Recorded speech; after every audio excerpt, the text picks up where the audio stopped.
I had to remember how many dwarves were in that. Yeah, there's 7. There's 7. There's not an Yeah, you eighth got one. it, bud. I feel like an 8th one shows up and he's There like was, but and he was he's like actually an cut. evil one. He's cut because he did blackface. Gotcha. Mm-hmm. And they were like, "We didn't write this," and he was like, "I know." Danzyland 33, everybody. What's up? What's up? Hey, what's everybody? up? Danzyland 33. And I'm in this one. Hey. Freaking hell. Hold on. What? Uh-oh. Yeah, no, that was delivered like days ago. I'm sorry, guys. I'll check those later. It's rude to be on the phone during the podcast. Yeah, Danzy, it's your podcast, dipshit. I will punish myself later. Danzy, Gross. Brookshire. We're fresh off the Grammys, baby. Oh, yeah. Did you watch them? No. Me either. Let's talk about it. No, I was too busy reading millions of files of Epstein and just being haunted. But after reading all those files and how many people are connected, I think it's important to say, and I think we should all bring it up in a national discussion on television with fucking Anderson Cooper mediating, I guess. I don't know. Celebrities need to stop making speeches at award shows, period. Which one? Which speech are you talking about in mass general, or just was there in a specific general? Speech that gave you in general, like I always thought it was stupid of them to do it anyway because they live in a completely different economy. They live in a completely different reality. A different dichotomy. Fuck. Dichotomy, right? So for them so for me, going up there and making a speech about a political issue that's happening to everyday Americans doesn't sound genuine. It just sounds like you're trying to expand your fan base. Yeah, I think we talked about that in the last one where I was just like just take the fucking award, and like the whole thing is just so like self-aggrandizing. It's just Absolutely. like, okay, we get it. And then they go up there and they say, I mean, what most people are thinking at the moment. So it's not like you're not changing unless you're fucking Sinead O'Connor ripping up a picture of the Pope. You're not fucking doing anything. Which, you know what? She was on her time. Like, everybody gives Sinead O'Connor shit for that, but at least she was on her time. You know? No, but I'm saying, well, the thing is that people gave her shit, so it was a controversial thing. Well, I mean, what she was doing. But she was standing up for an evil that a lot of people weren't fucking either aware of or believe in. Yeah. And Chris Christopherson stood up for her in that regard. Mm-hmm. And that's why he's a G. He's just Chris Christopherson. Yeah. So his nickname is G Unit. I don't know if people know that. No, I knew that. But like when Billie Eilish goes up and is like, "Hey, fuck ICE," it's like, yeah, dog, we're all in that boat. Yeah, but thank you, young rich white woman. But like at the same time, it's just like you say that and everything, but you live in a completely different world. With the Epstein files and everything that's been in there and every celebrity named, it's just like just because you don't do what the celebrities in the Epstein files do, presented the opportunity of the information, like if they were to be informed about Diddy, which they were, but if they were to be informed that, hey, this person goes on a private plane with a financier and goes through sex line, they would keep it to themselves for their career's sake. Yeah, and a lot of them probably did. And a lot of them did with Harvey Weinstein, and a lot of them did with Diddy. So, like, Chris Tucker, you know, I'm sure people knew Chris Tucker and Epstein were hanging out. He didn't keep that to himself, did he? I'm sure he was fucking... He's like, hey, you guys want to hear about a cool sex party? I'm Chris Tucker. Help. I didn't know. Don't be Chris Tucker. I only went... Oh, yeah, no, that is kind of... Yeah, it's tough for a white guy to do a Chris Tucker impression. But I will say... it didn't sound like I was trying to. It sounded like I was trying to be Chris Tucker and not a generalized, stereotypical. Mm-hmm. Yeah, no, for sure. So put that one in the books. So watch those DMs, guys. Yeah. But I will say that. Go ahead. I will say about regarding the Grammys, I told my wife showed me the picture of Chappell Roan with her dress, which was apparently very controversial. I'm gonna wear my pasties at the Pink Pony Club. I'm gonna get my nipples pierced down in West Hollywood. Sorry. Why wouldn't you say the Pink Grammy Club? You dipshit. But I was like, man, like her music's all right, but my problem with her is that she's just always like, don't look at me. Look at me. Don't look at me. Quit obsessing with me. Quit. You're obsessed with me. Check out this titty, but quit obsessing with me. Why is everyone looking at me? Don't idolize me. It's like, all right, chill the fuck. And then Sabrina Carpenter went up and because I guess at the last time at the Grammys, Chappell Roan basically lambasted all of the journalists that were trying to talk to her on the carpet. She was like, yeah, I remember that. I remember that. Don't you yell at me. Just don't talk to me. You said this. And they were like, no, I didn't. She's like, yes, you did.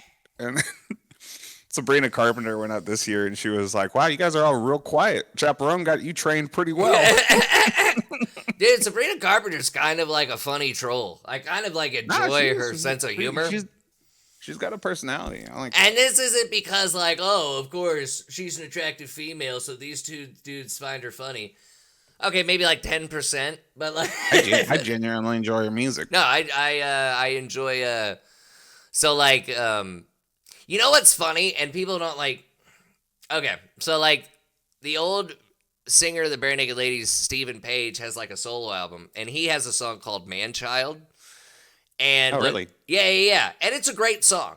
And then Sabrina Carpenter's Man Child. Of Canada's finest rock bands. Really? Well, he's one of Canada's finest songwriters and singers.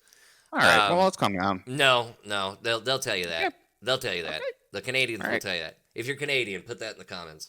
But Sabrina, what's cool about both versions, like his Man Child and Sabrina Carpenter's Man Child, is it gives two different perspectives on the man-child mentality. You know what I mean? Oh, I see what you're saying. Yeah. Because his is this male perspective of, like his chorus is, you're talking to a man-child, speak slowly. And then hers is like from a perspective of, here's how man-children are terrible. And then like his is from an explanation of like, I'm a fucking idiot. Yeah.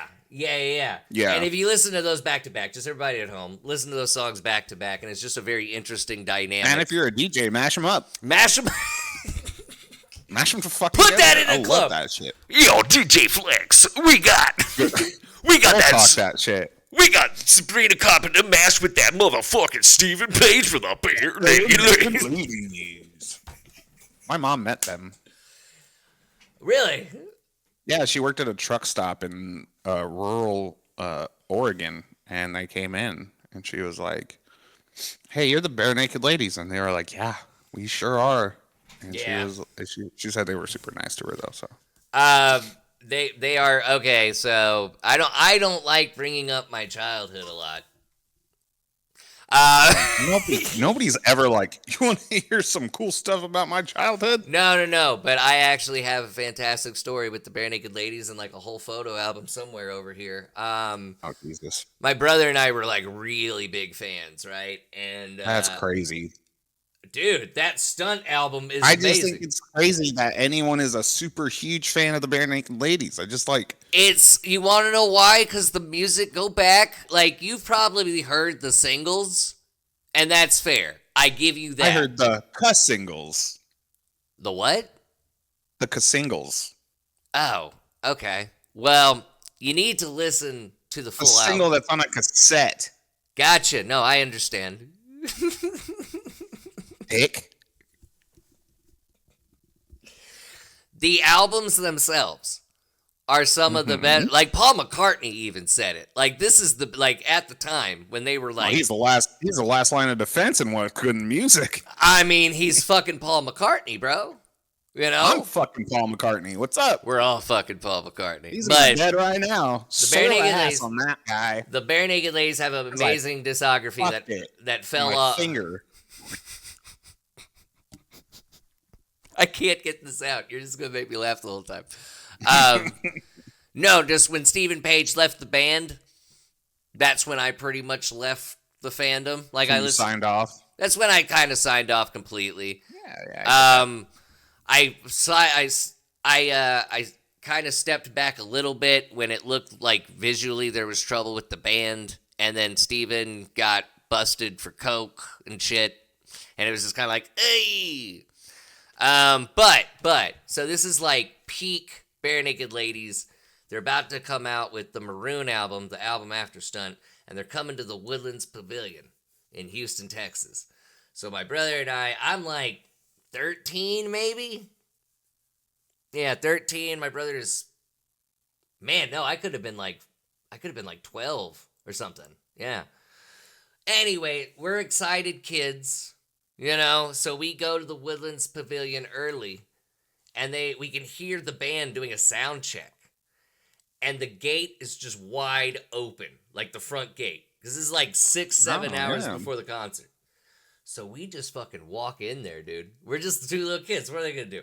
Badass, dude. We just fucking walk in there. We go all the way to the pavilion. No. We talked to a band that was doing the sound check on like the pre-show stage. That band was Led Zeppelin. What's up? Actually, I don't know if that band ever became anything, but they were pretty cool, and they were like, it's pretty rock and roll that you guys are doing this right now.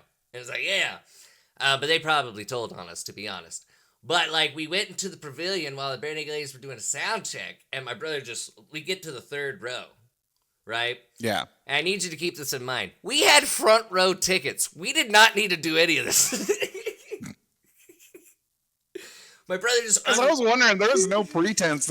You're like, we were at the pavilion. And I was like, why were you just at a pavilion? That doesn't make any fucking sense. We had front row tickets anyway. We were just fucking obsessed. You were already there to see the BNL. Yeah, exactly, bro. I get it, brother. And we have pictures. Jim Cregan, the bass player, is like literally looking at us, open the camera and start taking pictures, and he just starts going. And they're just looking at us, but they're just like, whatever. And they start fucking going to a sound check. Some bitch, I'll always remember her name. Her name was Bev. And this is a security lady. You're getting put on blast today, Bev. Dude, she looked like in her 50s. You worked at the Dallas Pavilion. Houston. Houston Pavilion in 1999. What was this? What year was this? 99. Yeah, it was probably 99. More than 99, 2000. That was pre 9/11. Those were good days. Oh, you go straight to the gate. It was pre 9/11 because my brother. Yeah, because I know when 9/11 was. Yeah. Go ahead and wipe that board again. Fuck it. I never changed to begin with, baby. We're keeping that streak going strong, baby. Anyway, so she pulls us, yells at us, just fucking yells at us in front of the band. Fuck you, Bev. Fucking takes us out back. Oh no. And puts us next to like the delivery gate and just says, stand there. And we're just like standing there, right? The delivery gate? Yeah. Where they load in? Where they load in. And we're just like standing there. And my brother goes, I don't think she's coming back. I think she thought she scared us or something. I was like, do you want to just fucking go to the mall? Because the mall's like right next to the pavilion. Do you want to just go to the mall and come back? Yeah, so we did Trying to go get some bourbon chicken over at the mall? Guy, have you been to the Woodlands Mall? Because they do have good bourbon chicken. Like that's no, I know. They hand it out on toothpicks, right? Yes! Well, they all do that. Hold on, I'm getting excited thinking you've been to the same mall. About bourbon chicken. It's so fucking good. You've been to every mall. That's just... I've been to every mall. That's actually my claim to fame. Did you not know that? So, like I said, we had front row tickets. We come back for the concert. This is when they were touring with Guster. Guster's a fucking phenomenal band, too. Oh, yeah. Satellite? Fucking love Guster. Yeah, so this is when Fa Fa was the single and everything. So now I can kind of place the time. Yeah. I can kind of place the time now. So, like, the Bare Naked Ladies take the stage, Ed Robertson sees us, and like after, I think it was like after Brian Wilson, they go into the fucking story. Brian Wilson. Yeah, after their song Brian Wilson, or it could have been the old apartment. I thought Brian Wilson was there. I was like, that's fucking crazy that Brian Wilson opened up for the fucking ladies. Brian Wilson wouldn't leave his house. Nah. Rest in peace, King. Forgot about Love you, that. Brian. Hey, Paul Dano played a great Brian Wilson. So they are known to be a very like comedic. They add to the show. They add to the show anyway. They can't. They're telling the story of us, pointing us out. We're on the jumbo screens and shit. And then Steve says, "Let's bring them up." No shit. Yes, dude. This really all fucking happened. I've got like a whole photo album. So we go up there. Cool. When me and my brother, we went to the same like private school. Like our parents forced us into the same private school. When we attended together. The Jewish school. No, Catholic. You're still getting defensive about that, huh? Okay, continue.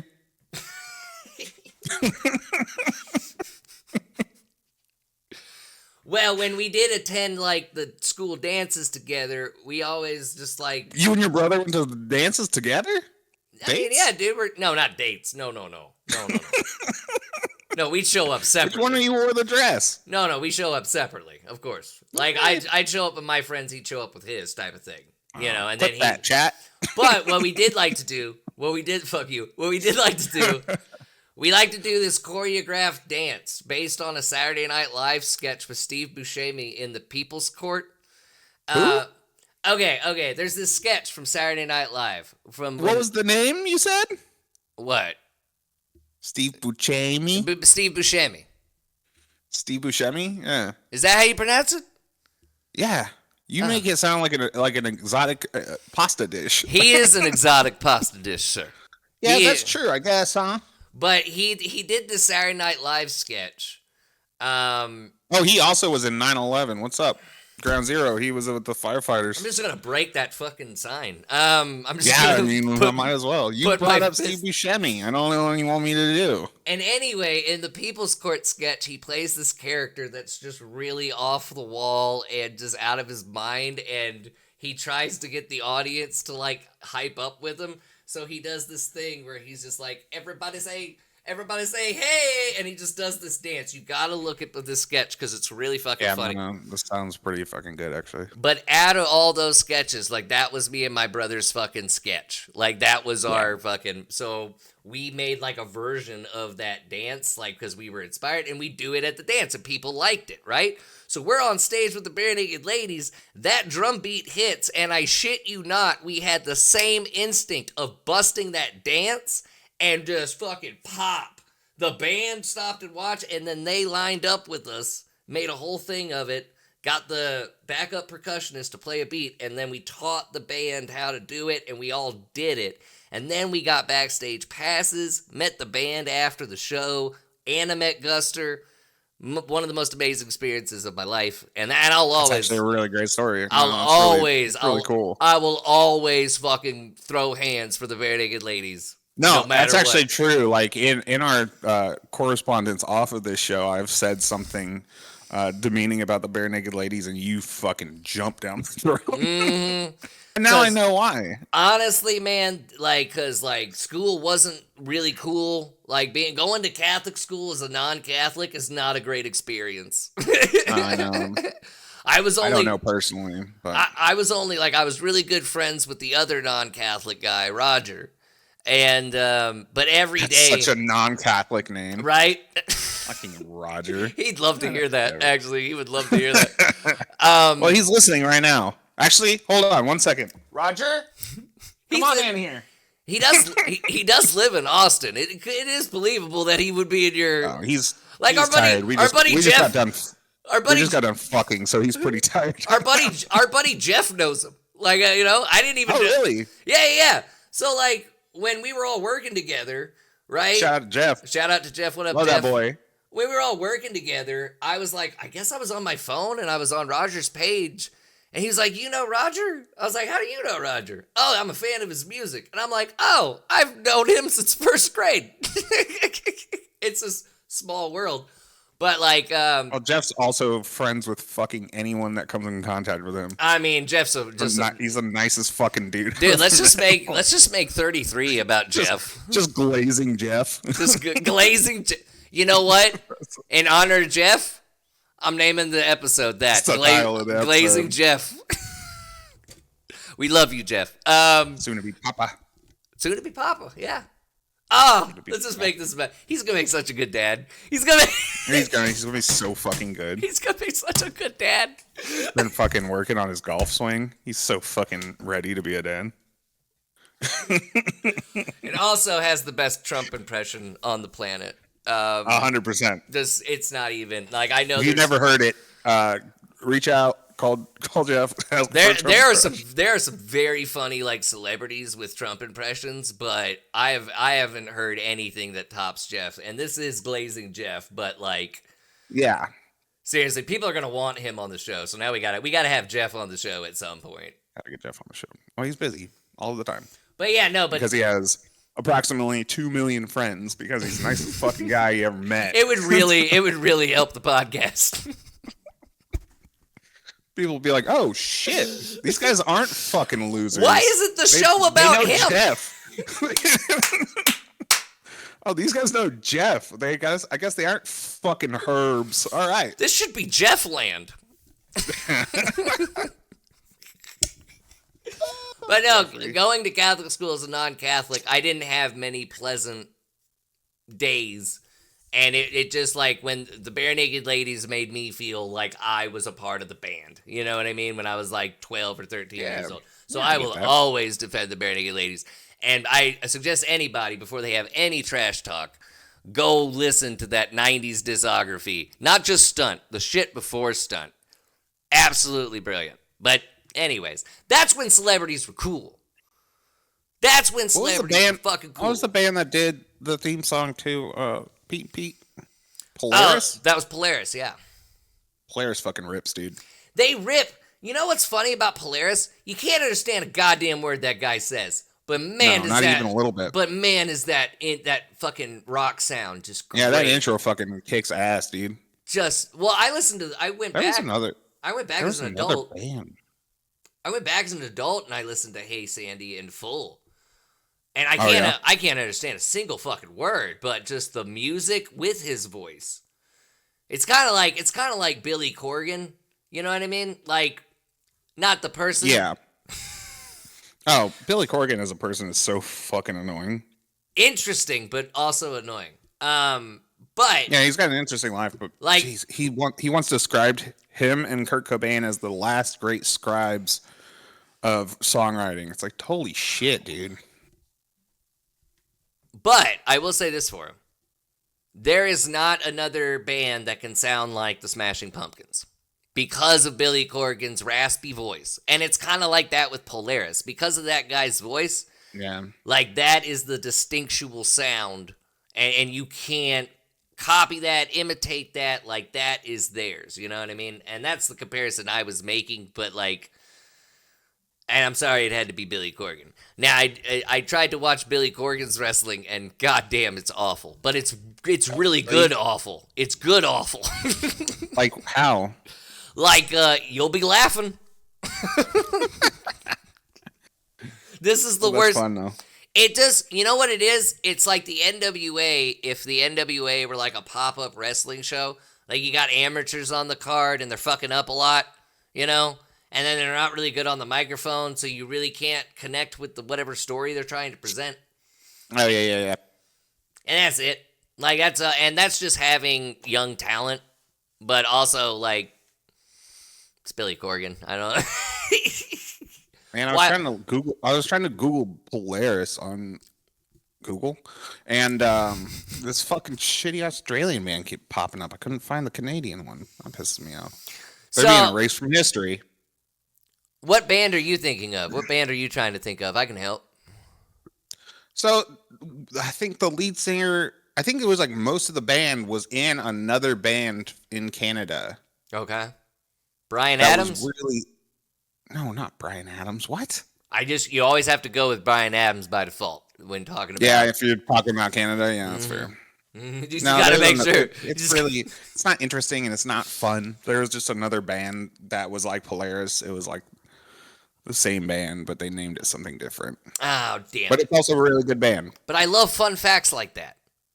Yeah, I'll look it up later and send it to you. You know what I didn't realize, and I guess it's because I was too young, but did you know there were 2 How Do I Live Without You going at the same time? Like, you know the LeAnn Rimes song? Michael Bolton song? No, the LeAnn Rimes song. How do I live without you? They like blew. Oh, yeah. Okay, so that blew up LeAnn Rimes, right?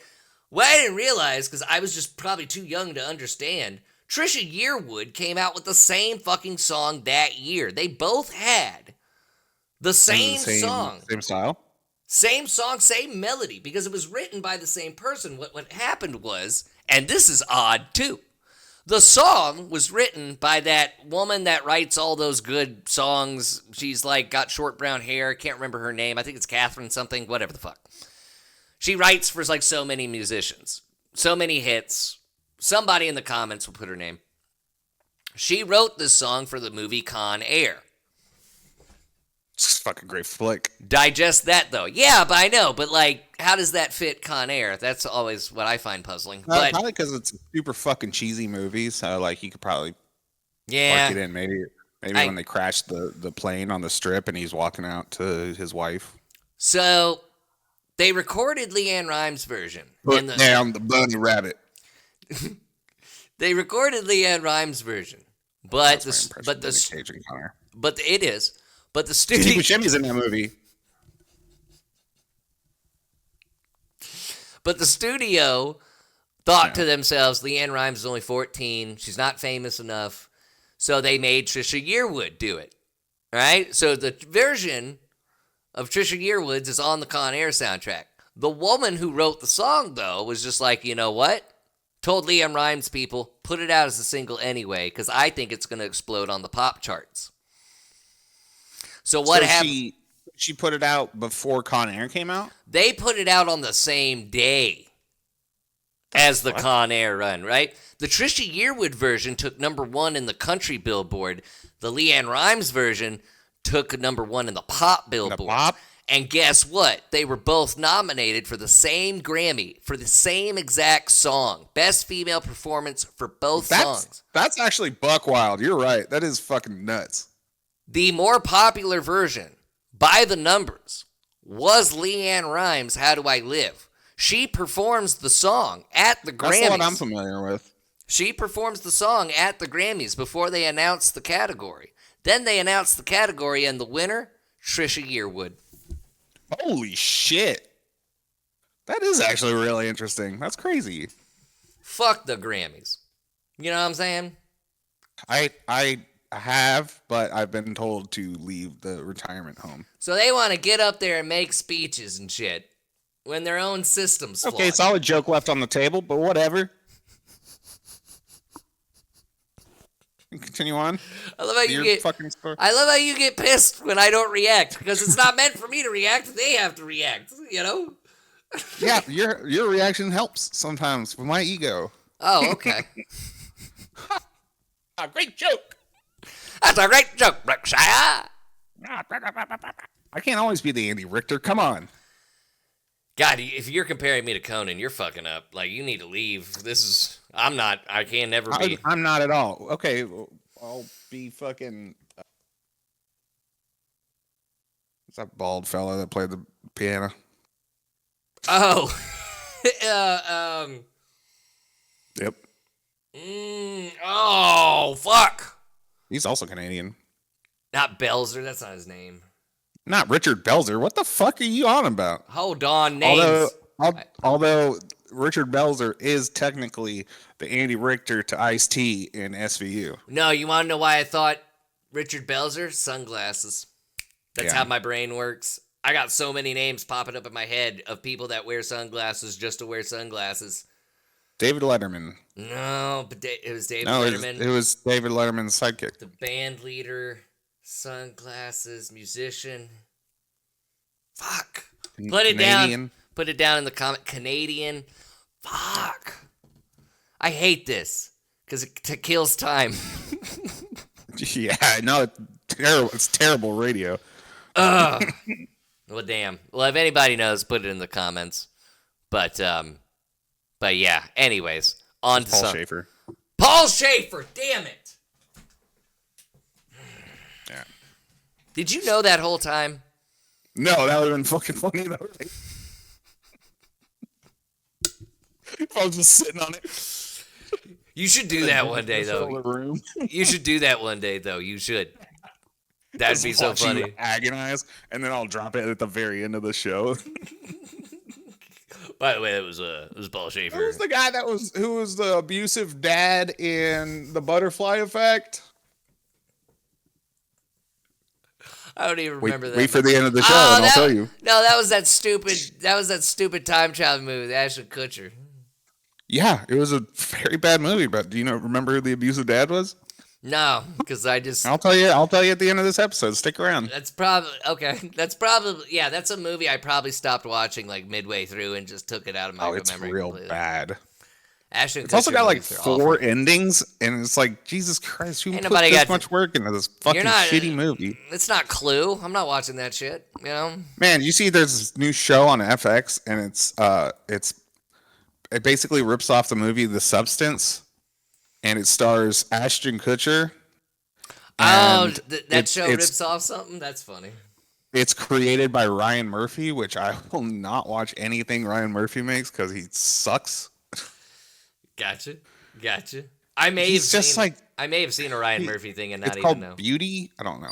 No, I've seen the trailers for it. I didn't know it ripped off another movie, but it doesn't surprise me. Yeah, there's a movie that was like nominated for a bunch of Oscars this year called The Substance, and it stars Demi Moore. It's like her comeback, which is actually kind of ironic now I think about it. Hasn't she had multiple comebacks though? Hey. No, seriously. I feel like we had. No, she has. I feel like we had a Demi Moore comeback like 7 years ago. And, Yeah, no, well. It's just like we got to make a big deal every time Demi Moore goes away and then she comes back. We got to make a big deal. She's a very theatric person. You know what I heard? I heard Bruce Willis doesn't know he has dementia, and my first thought was like, well, somebody gonna tell him? Yeah, seriously.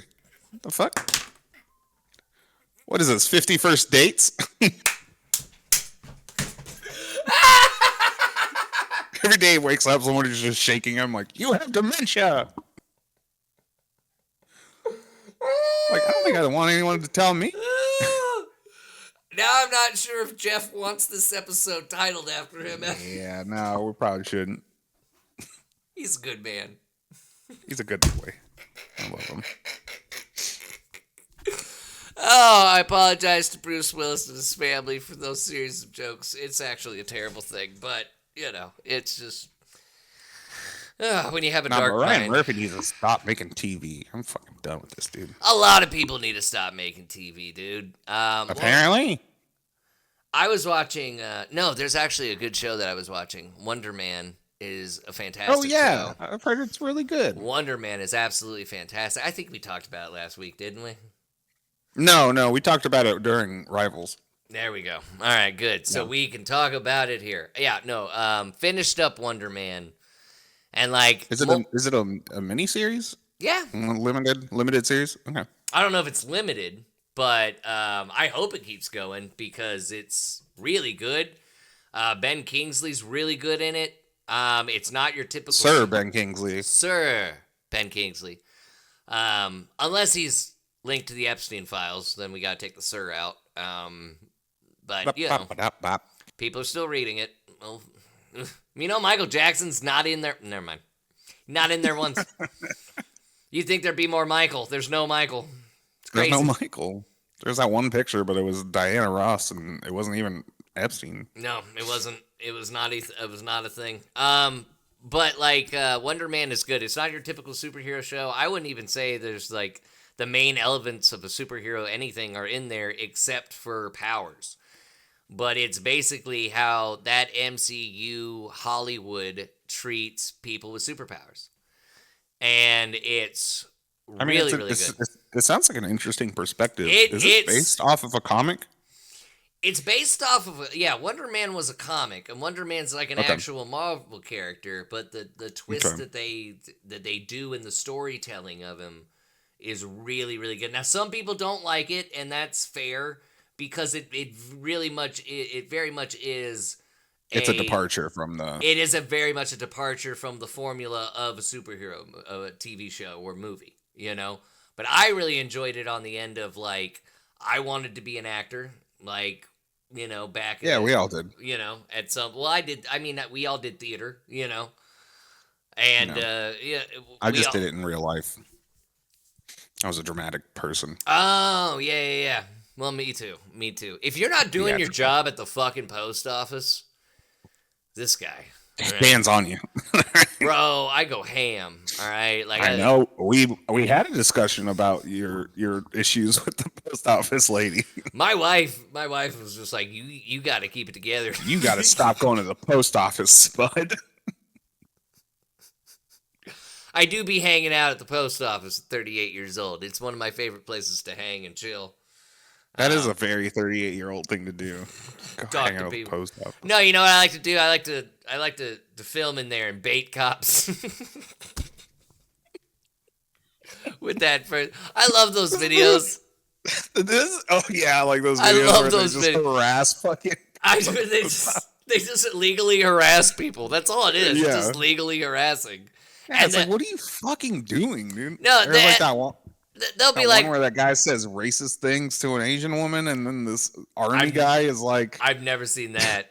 I haven't seen that one. This army guy is like, hey man, stop being a jerk, and he's like, cool, let's go outside, and the army guy's like, okay, and he's like, you won't. He's like, let's go outside. There's this guy. There's these two people I follow. They're like a father and son, and this guy, a team up bait. This guy now, good old father-son baiting. But in this guy's defense, another good joke left on the table, but whatever. Let's move on. No. Your ego needs to chill. Nope. See, the difference between you and I, Brooks, is I don't need your laughter. I just know I'm funny, but I'm really not. You need to have more confidence in yourself and the jokes that you tell. I know it's good. Trying to have an ADHD person just laugh every time out of some form of validation is fucking crazy. Trying to have any conversation with you is fucking crazy. What? Okay. No, it's the father-son team. Father-son team. In their defense, they don't instigate. They literally just film. But what I have a problem with is like when someone confronts him, he immediately goes into that smarmy shit talk style, So he'll be like, no, it's my constitutional right to film here. You can't tell me legally to get off the premises, and your sweater's ugly. It's just like peppering something at the end. Yeah. But like, I don't know. I feel like if your thing is, if you're one of these people, it's just like, I'm going to go film, stir somebody up just to have content and not defend the Constitution, you're kind of a jackass. I mean, that's kind of what America is playing out in real time right now. I mean, Jesus, dude. I wish we could bring up everything in the Epstein files, but I don't want to. Oh, I would rather not, because this is a comedy podcast. It's horrifying. It's really bad shit. We can tell you who's not in it. Michael Jackson. Binya from Gullah Gullah Island. And we could say who's in it, but I don't want to like give out details because like this is horrifying shit. Absolutely horrifying. Mitchell's in it? I feel like he would be, but maybe nobody paid attention close enough. I don't think he would. I don't think. I don't know. I don't know. Alec Baldwin. I've seen Alec Hoffman. Alec Baldwin. Alec Baldwin's in it. Dustin Hoffman. They did. My friend did. I had a conversation with my friends last night, and they did bring up a good point that like some of these people that are named in the files, were just linked to Epstein by financial blackmail. Maybe, Yeah, or maybe there was like an email where Epstein was like, "Hey, did you see that new Dustin Hoffman movie? Yeah, because fucking whips ass." Well, no, like because from what I'm gathering in the emails. if it wasn't a sexual blackmail thing where he has footage of you doing something with someone you're not supposed to be doing, then he had other things on you. Like he would entrap you like financially, like God, yeah, he's just a grade A dirtbag, yeah.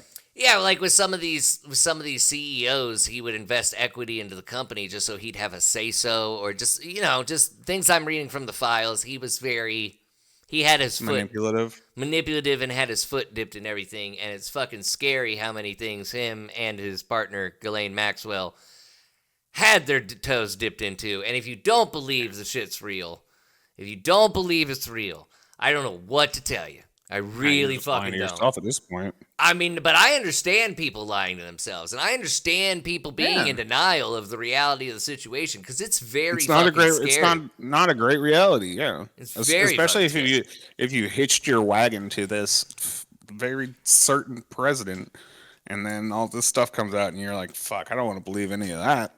I mean, I have family members now that don't know what to believe. They're on this. I want to say my family member is on the cusp of like a depression. Getting it? Or like getting it?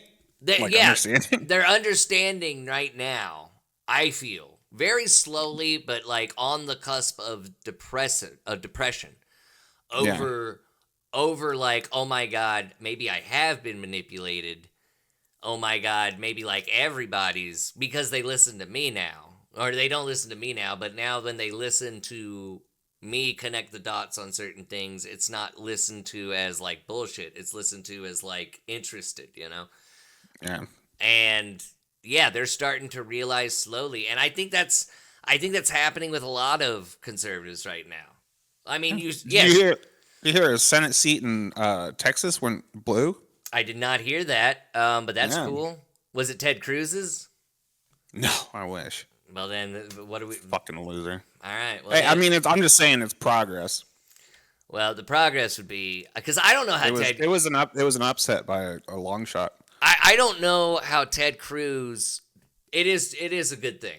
Because, like, I don't know how Ted Cruz has kept getting reelected, other than Texans hated Democrats that much. That much. And so much that they keep electing Ted Cruz, who is a walking fucking hamburger man. He's the Texas groundhog, bro. He sucks ass. You know winter's coming when he's at the airport. So he fucking after that whole thing, after Flood Cruz had another picture of him going to California, he took a picture in his front yard and said, "No, I'm in Texas," and everyone was like, "Show us today's newspaper, asshole."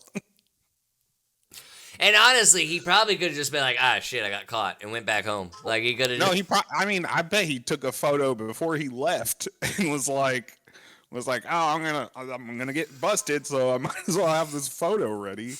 Fucking loser. What was that thing? But they hate but the fact that a Democrat got elected. Yeah, it's crazy. Changing of the tide. What county or what area? What Oh, I think it was up near Dallas. Whoa! Well, if it's downtown Dallas, if it's that area, like the actual city of Dallas, I'm not surprised by that. Because the city of Dallas votes blue. It's all the fucking suburb areas that vote red. Not that I keep track, but I used to live there for a good bit. Let's see. Flips Senate's Senate's district in Texas. It just says Senate district in Texas. Okay. Well, hopefully that's a sign of good things to come. Like Texas needs to balance out like it used to be. Well, the Republican was endorsed by Abbott and Trump. That's not a good combo. You want to be endorsed by for sure. No, because people are. I mean, from according to my conservative family member, people in Texas are turning on Abbott and Dan Patrick over the whole, like the whole marijuana alcohol thing that Dan Patrick was doing was kind of weird. And then he was like super fucking like gung ho about that. Well, like, he out of nowhere was like, weed is killing everyone. It's like, what are you talking about, dude? And it was easy to look up that a major alcohol company invested into his campaigns and shit, and invested money into the bills that he won. Anyways, you know what was funny is Dan Patrick and Abbott got into a big fight publicly, but he flip flopped. But Abbott flipped on it. He vetoed it like an hour before it was to pass. Yeah.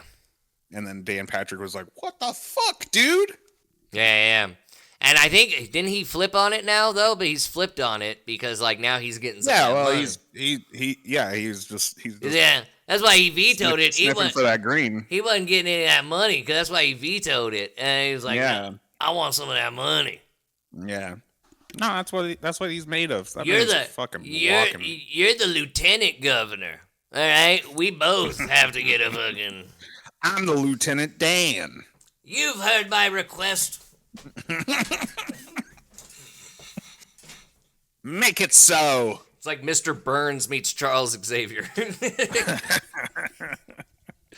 that's why they're saying Boo earns. That's why I like Fetterman. Like I know, but like I like Fetterman because like the way he's dressed, you know, he's not going anywhere. You know, he's not going to leave anywhere. You might want to recant that statement. Well, did he do something recently?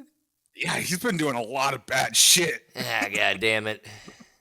Yeah, he's gone completely MAGA, like Republican. Dude, you can't be surprised. He's dressed like it. You know, he's dressed like he doesn't give a fuck. You know, No, he's motherfucker wears robes and slippers to congressional meetings. Not anymore. He's a full MAGA Republican now. I didn't know that.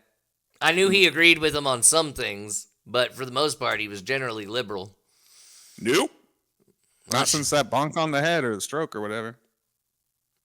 He did have a bunk on the head recently. Yeah. No, it was a stroke. He had a stroke. Oh. No, I thought he fell or something. No, he had a stroke. Yeah, that's why he fell. Damn. I mean, yeah, maybe. Yeah. Okay. Well, anyways, hope for a complete recovery because he is a human being. I don't. No, he's fully recovered. This is a long time. Oh, has he? I thought. Wow, you are just not up to date. No. I felt like something happened like last year or something. Yeah. I feel like he's back at it. I felt like he fell or something last year. He had a bad fall or something. Of course, I am in the local area, so you probably didn't even catch that news or something. But I could have sworn somebody fell. I don't know. This has been almost politics. Dan Danzy. Hey, Brooks, since we're coming to a close, tell us who the abusive stepfather in Eric Stoltz. Really? Eric Stoltz was in that movie. He was in that film, yeah. And that's the guy from fucking Friday Night Lights? Who was he in Friday Night Lights? Eric Stoltz, wasn't he the coach? I am not thinking about the same person. Nope. Hold on. He's the redheaded fella? Redheaded fella. Shit, something's going on now. Hold on. I'm Googling this. Alright. Eric Stoltz. He was in Mask? Oh, shit! This guy. Yeah. He was the drug dealer in Pulp Fiction? I mean, he's fucking that dude with the face. He's fucking a dude in the face? No, yeah, Mask. That guy. Yeah, Rocky Dennis, yeah. Oh, I thought you said The Mask. No.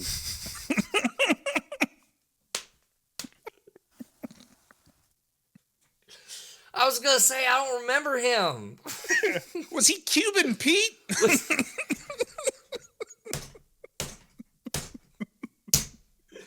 That's a good one to end on. Ladies and gentlemen, this has been Danzyland 33, Glazing Jeff. I'm so happy we did that. Yeah. And we got to do an episode called Glazing Destiny, because Destiny's also good, too. Destiny's also a good person. Yeah, she's great. Great person. Oh, those are just good people. If you know them, you know who we're talking about. And you know we're speaking the truth. This has been Danzyland 33. Danzy, Brookshire. Remember, guys, it's not the real world. It's Danzyland. We'll see you next week. Thank you guys for watching. End screen.